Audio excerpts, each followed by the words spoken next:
Un any més, l'Ajuntament de Figueres ha lliurat les beques a la joventut excel·lent. S'ha distingit a més de 80 estudiants, molts dels quals han pogut recollir personalment el seu diploma a l'Auditori Caputxins.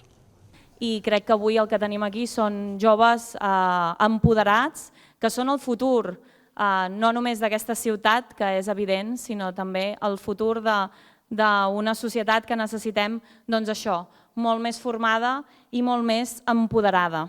5 d'aquests estudiants han estat becats per anar a Londres 2 setmanes. Són Marina Joé de l'Oliva Gran, Martí Cortada dels Sandrassos, Mireia Seguer i Paula Ruiz del Deulofeu i Víctor Picornell del Muntaner. Tots ells han finalitzat els seus estudis de batxillerat. A València hi aniran 5 estudiants que han acabat quart d'ESO.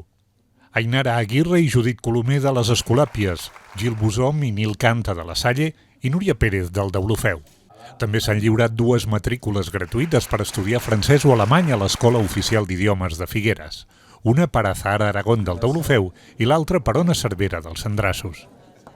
Les beques a la joventut excel·lent es lliuren des de l'any 2008 amb l'objectiu de reconèixer, premiar i estimular l'esforç acadèmic i també la implicació en la vida associativa i cultural de la ciutat.